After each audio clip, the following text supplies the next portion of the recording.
अस्सलाम वालेकुम स्टूडेंट्स। जैसा कि आप देख रहे हैं अबायोटिक फैक्टर्स मतलब कि अबायोटिक कंपोनेंट्स, ये चैप्टर 4 का एनवायरनमेंट एंड इंटरेक्शंस का पार्ट 2 है। ठीक है, अबायोटिक कंपोनेंट्स में क्या आ जाते हैं? Light, air, soil, temperature and water.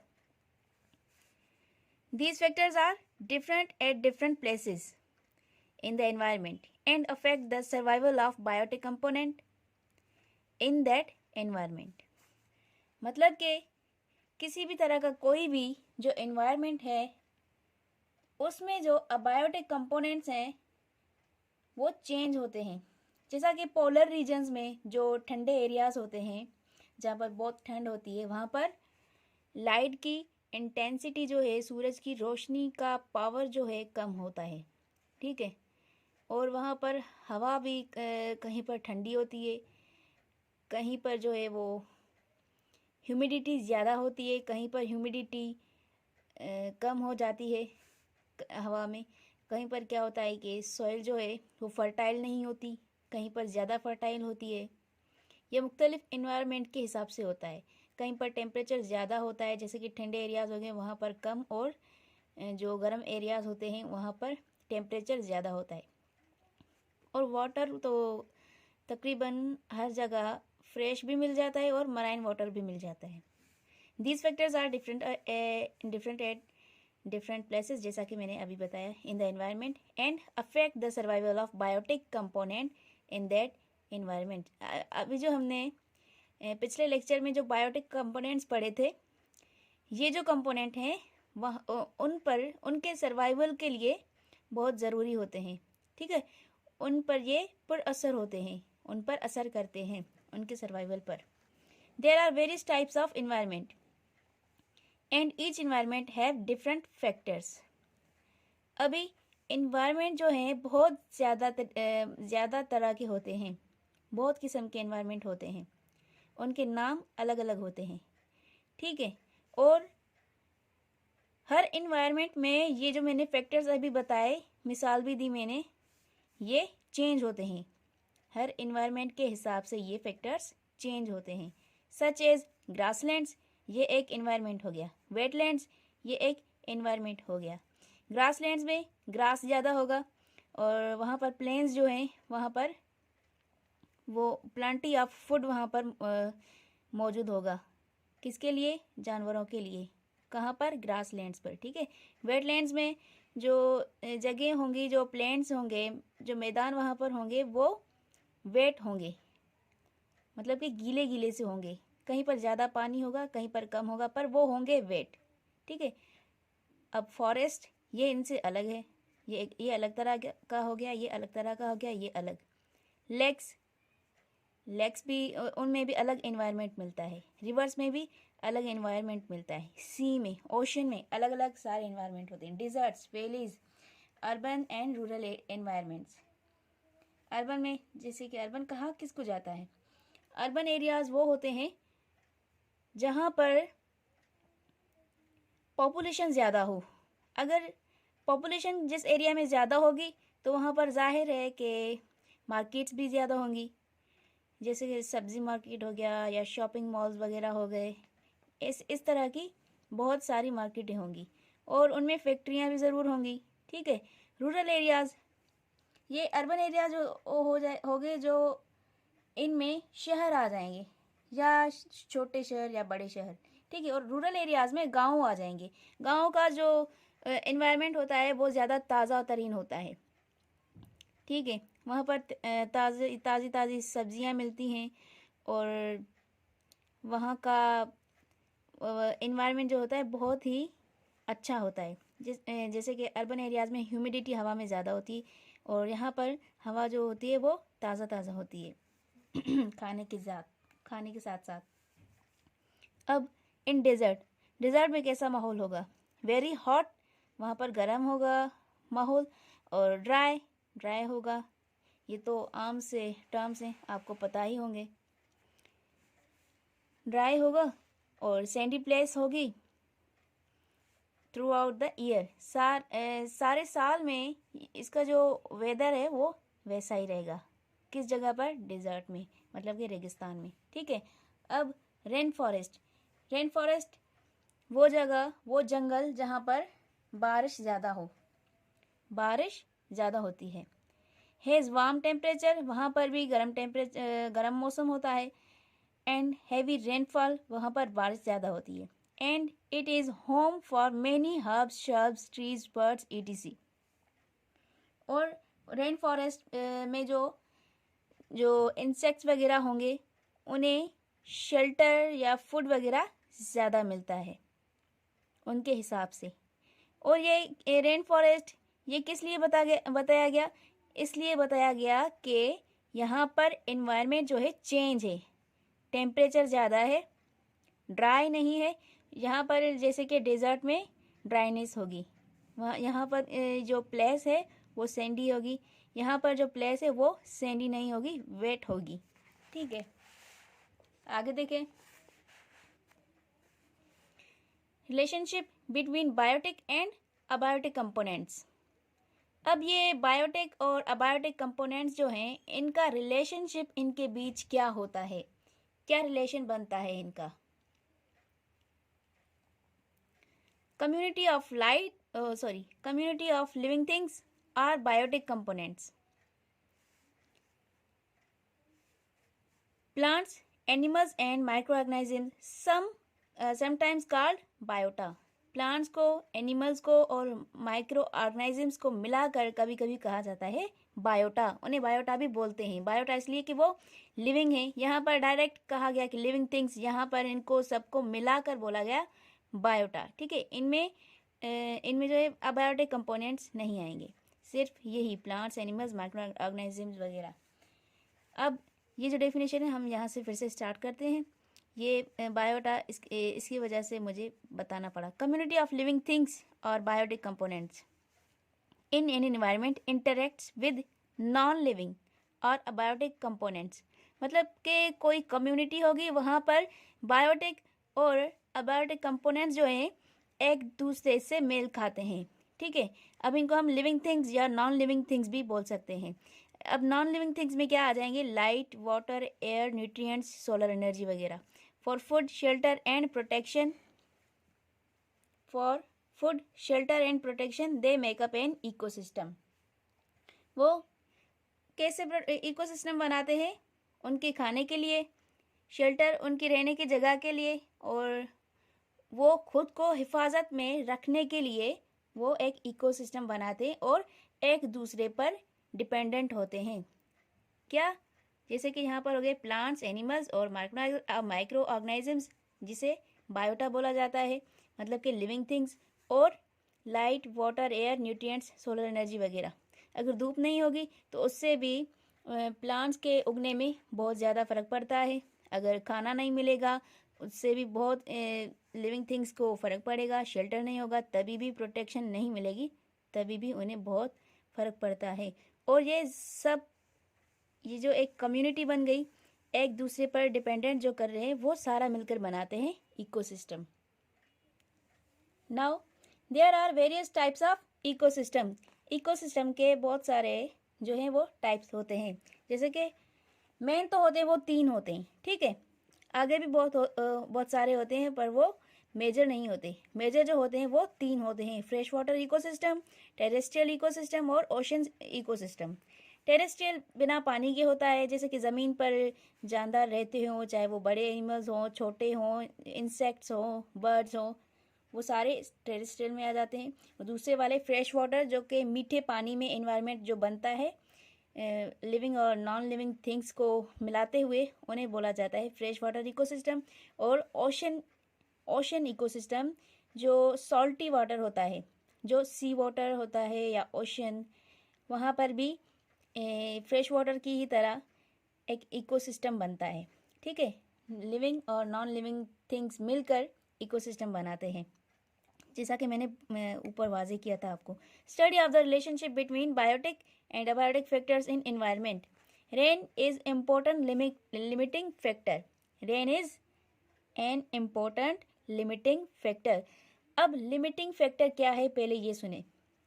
Limiting factor वो चीज़ होती है जो एक कम्युनिटी में, जैसा कि अब ये एक कम्युनिटी हो गई, वहाँ पर जो बहुत सारे किस्म के एनिमल्स रहते हैं, ठीक है, वहाँ पर पानी भी मौजूद है, उनके लिए एक जंगल में खाना भी मौजूद है, और उनके लिए हवा भी ताज़ा ताज़ा मौजूद है।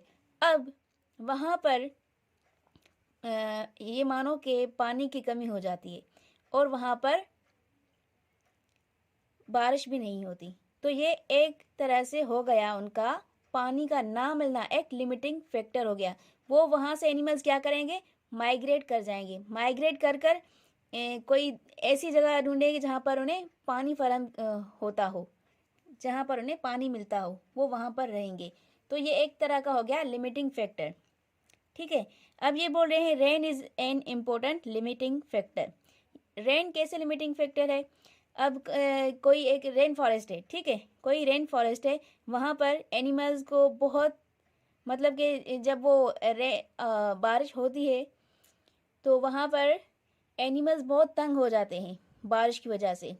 कभी कभी ऐसा होता है कि बारिश की ज़रूरत होती है और बारिश नहीं होती, कभी कभी ऐसा होता है बारिश की ज़रूरत नहीं होती और वो हद से ज़्यादा बढ़ जाती है, तो हम ऐसी हालत में हम इंसान ही बहुत तंग हो जाते हैं। तो इसी तरह जानवर भी कभी कभार ऐसा होता है कि तंग हो जाते हैं, और ये रेन उनके लिए क्या बन जाता है, लिमिटिंग फैक्टर, और वो वहाँ से माइग्रेट कर जाते हैं और किसी दूसरी जगह चले जाते हैं जहाँ पर उन्हें बहुत ज़्यादा रेन ना मिलती हो। That affect plant growth. Rain का मतलब आपको पता है कि वो प्लांट पर भी पूरा असर होती है। कैसे होती है? जैसे कि अब प्लांट्स हैं जिन्हें लिमिटेड वाटर की ज़रूरत होती है, उन्हें वो मिल गया। अब बारिश बार बार होती रहेगी तो पानी ज़्यादा बढ़ जाएगा, तो प्लांट्स क्या हो जाएंगे, सड़ जाएंगे, गिर जाएंगे, मर जाएंगे, ठीक है। वो एक तरह से प्लांट्स के लिए, अभी ये लिखा हुआ है कि प्लांट ग्रोथ, तो ये प्लांट के लिए लिमिटिंग फैक्टर बन गया। मैंने जो पहले वाली मिसाल दी थी वो एनिमल्स के लिए दी थी, सही है। तो ये किसी भी जानदार के लिए लिमिटिंग फैक्टर हो सकता है, चाहे वो प्लांट्स हो, एनिमल्स हो, इंसेक्ट्स हो या बर्ड्स हो। Soil is important link between biotic and abiotic factors or components in ecosystem. If one factor is changed, it can impact the whole system. ठीक है। सॉइल, अब जो सॉइल, जो ज़मीन में मिट्टी है, वो कैसे लिंक्ड है बायोटिक और अबायोटिक फैक्टर्स के दरमियान। अब ये देखें कि जो डिकम्पोजर्स होते हैं, जो बैक्टीरिया हैं, फंजाई हैं, वो लिविंग थिंग्स को क्या करते हैं, लिविंग थिंग्स को डिकम्पोज करते हैं, और उनमें से जो न्यूट्रिएंट्स निकलते हैं वो ज़मीन के अंदर चले जाते हैं, और उसी ज़मीन पर जो नए प्लांट्स हैं वो उग जाते हैं।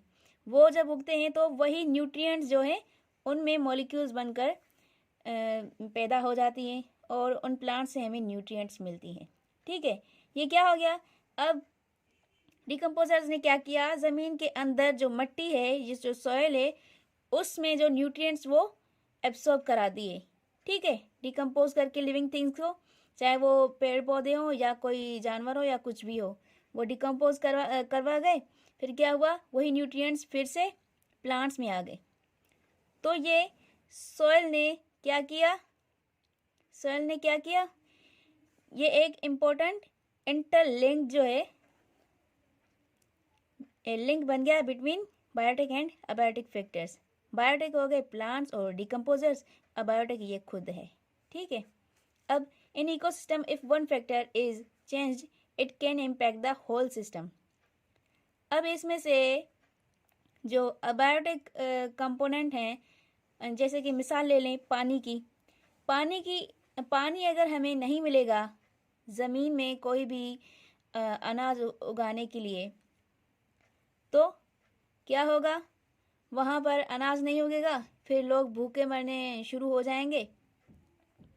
तो ये एक बहुत बड़ा इम्पैक्ट हो गया। सिर्फ लोग ही, इंसान ही नहीं, जानवरों को भी खाना नहीं मिल पाएगा उस एरिया में, ठीक है। तो ये हो गया एक अबायोटिक फैक्टर जो पानी है उसका impact. Global warming affects many organisms like plants and microbes. Global warming मतलब कि जो माहौल में जो एटमॉस्फेयर में कार्बन डाइऑक्साइड मौजूद होती है, मैं एक मिसाल दे रही हूँ, उसमें कार्बन डाइऑक्साइड मौजूद है, एक गैस है, ठीक है। वो ग्लोबल लेवल पे मतलब पूरी दुनिया में इतनी बढ़ चुकी है कि पूरी दुनिया में ही कुछ पोलर रीजन्स को छोड़कर पूरी दुनिया में अब एक गर्मी की लहर आती आती रहती है। किस मौसम में? गर्मियों के मौसम में, ठीक है। ये जो बहुत साल पहले यहाँ पर गर्मी इतनी ज़्यादा नहीं होती थी, तो अभी क्या होता है, बहुत ज़्यादा गर्मियों के मौसम में टेम्परेचर बहुत ही हद तक बढ़ जाता है। तो ये क्या हुआ, ग्लोबल वार्मिंग हो गई, ठीक है। वो क्या होता है, प्लांट्स पर भी होती है, माइक्रोब्स पर भी होती है। Now acid rains have resulted in the destruction of the fish population too. Acid rain जो है, बारिश होती है, बारिश में कुछ ऐसी गैसेस होती है जिनमें तेजाबियत मौजूद होती है। तो जब वो बारिश पौधों पर पड़ती है, वहाँ पर पानी जमा हो, सॉरी, पौधों पर भी असर होता है, बट अब यहाँ बात हो रही है फिशेस की।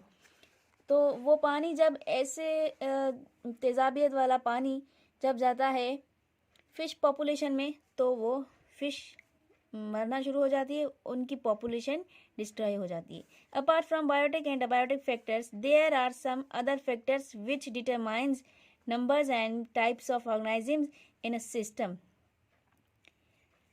बायोटिक और अबायोटिक के अलावा बहुत सारे दूसरे भी फैक्टर्स हैं जो डिटरमाइन करते हैं मुख्तलिफ ऑर्गेनिज्म के टाइप्स को एक सिस्टम में, उन्हीं के सिस्टम में, ठीक है।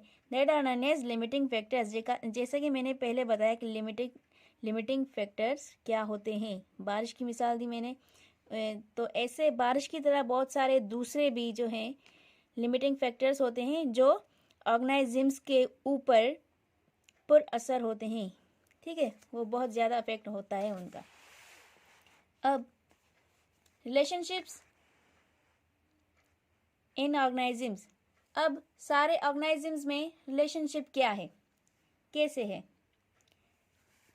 ये एक तीन जो है कैटेगरीज हैं, एक ये और ये। इन तीन कैटेगरीज की वजह से जो रिलेशनशिप्स होते हैं ऑर्गेनिजम्स में, वो इन्हीं की वजह से होते हैं। Kinds of interactions are as follows. एक होता है पैरासिटिज्म, दूसरा होता है प्रीडेटर प्रे, तीसरा होता है mutualism. These interactions help in regulating the population and survival of organisms in different environmental conditions. अब ये क्या होता है,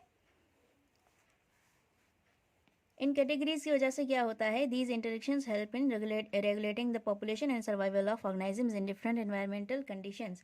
अब environment में जो भी different conditions हैं, ये क्या करती है, ये कैटेगरीज पॉपुलेशन आपको पता है, चाहे इंसानों की हो या हो जानवरों की या इंसेक्ट्स की, ठीक है, उनके ज़िंदगी को रेगुलेट करने में ये तीनों ही काम आती है। अगर कोई जानवर अब इसका मिसाल ले लें, प्रीडेटर प्रे। इसकी मिसाल ये है कि कोई जानवर है जिसे भूख लगी हो, ठीक है, अब वो खाना नहीं खाएगा तो मर जाएगा। वहाँ पर वो क्या करेगा, अपने लिए शिकार ढूंढेगा, और वो शिकार होगा प्रे, ठीक है। जो शिकार होगा वो प्रे होगा, जो शिकारी होगा वो प्रीडेटर होगा, सही है। अब उसने अपनी भूख को मिटाने के लिए क्या किया, प्रे किया। प्रीडेटर ने प्रे किया, उस पर हमला किया, मारा और उसका गोश्त खाया, वो उसके लिए बन गया खाना। ये एक उनका हो गया रिलेशनशिप, ठीक है। अब देखें प्रीडेटर प्रे रिलेशनशिप, ये इसकी प्रॉपर डेफिनेशन है। In this relationship predator feed on prey an other living organism directly. In this relationship predator feed on prey. इस रिलेशनशिप में क्या होता है, प्रीडेटर जो हमला करने वाला होता है वो क्या करता है, खाता है किसको, प्रे को, जिस पर वो हमला कर रहा है उसे मार कर उससे मतलब कि वो खाना हासिल करता है। इसका मतलब है एन अदर लिविंग ऑर्गेनिज्म, जो कि एक जानदार है, डायरेक्टली फीड किस पर कर रहा है? दूसरे जानदार पर। ठीक है, अब है parasitism. In parasitism one organism parasite feeds and lives in or on the part of another organism called host. अब पैरासिटिज्म में क्या होता है? कोई एक जानदार किसी दूसरे जानदार पर फीड करता हो, पर कैसे? उस पर हमला करके नहीं। जैसे कि मैं एक मिसाल दे रही हूँ मच्छर की। हमें मलेरिया कैसे होता है? मलेरिया की बीमारी जो होती है वो हमें किस तरह होती है? ये एक मच्छर के अटैक करने से होती है। ठीक है, मच्छर क्या करता है? वो अपना खाना हासिल करने के लिए हमारे जिस्म से खून को चूस लेता है। ठीक है, अब जो एनोफिलस जो फीमेल होती है वो आकर हमें पैरासाइट कर जाती है, हमारे ऊपर से फीड कर जाती है। ठीक है, ये हम क्या हुए? होस्ट हुए। हम क्या हुए? होस्ट हुए। और वो क्या हुई? जो मच्छर है, जो फीमेल है, वो हुई पैरासाइट। और इस पूरे रिलेशनशिप को मिलाकर बोलेंगे पैरासिटिज्म। फिर से सुने, इन पैरासिटिज्म वन ऑर्गेनिज्म, कोई एक जानदार, पैरासाइट उसे हम जो किसी दूसरे जानदार पर फीड करे उसे कहा जाएगा पैरासाइट। फीड्स मतलब कि वो उससे खाना हासिल करता हो। एंड लिव्स इन, या उसके अंदर रह रहा हो। अब मच्छर हमारे अंदर तो नहीं जाता ना। कोई माइक्रो ऑर्गेनिजम्स जो हम माइक्रोस्कोप से देखते हैं, इतने छोटे जानदार जो होते हैं, वो हमारे अंदर चले जाते हैं और हमारे इंटरनल ऑर्गन्स में जाकर हमेशा के लिए रह जाते हैं। उन्हें भी पैरासाइट कहा जाता है। फिलहाल ये बात हो रही है कि वो हमारे अंदर भी रह सकते हैं, हम पर फीड कर सकते हैं, हमारे ऊपर भी रह सकते हैं, हमारे नहीं बल्कि दूसरे जानवरों के ऊपर भी, पार्ट ऑफ एन अदर, या हमारे किसी एक उज़्व के ऊपर, किसी हमारे बॉडी पार्ट के ऊपर वो फीड करेंगे और रहेंगे वहाँ पर। तो वो ऑर्गन हमारा एक उज़्व क्या हुआ? होस्ट हुआ। चाहे हमारे अंदर चला जाए तो हम उसके लिए होस्ट बन गए। या किसी दूसरे बड़े जानवर पर कोई, जैसे चिड़िया आकर फीड करती है, वो हुई चिड़िया हो गई पैरासाइट, और वो जो जानवर हो गया, बड़ा सा जानवर, वो हो गया होस्ट। और उस जानवर के अंदर भी कोई पैरासाइट चला जा सकता है, जैसे कि मैंने मिसाल दी कि माइक्रो ऑर्गेनिज्म। ठीक है, अभी mutualism. In mutualism two organisms interact in such ways that benefits both. अब इसमें क्या हुआ कि एक को फ़ायदा होगा। किसको होगा? पैरासाइट को होगा, क्योंकि वो होस्ट के ऊपर फीड करेगा। ठीक है, इसमें क्या हुआ? किसी एक को फ़ायदा होगा, प्रीडेटर को। प्रीडेटर क्या करेगा?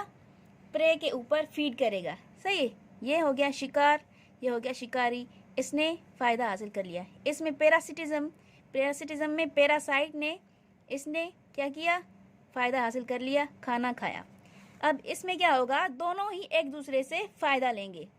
जैसे कि ये डेफिनेशन है, in mutualism two organisms interact in such ways that benefits both. इसमें ऐसा होगा कि जो दो ऑर्गेनिजम्स होंगे, दो जानदार होंगे, एक दूसरे पर फीड कर सकते हैं, वो एक दूसरे से खाना हासिल कर सकते हैं। ऐसे तरीके को, उस तरीके में दोनों का ही फ़ायदा होगा। ठीक है, ऐसे तरीके को हम बोलते हैं म्यूचुअलिज्म। Thank you.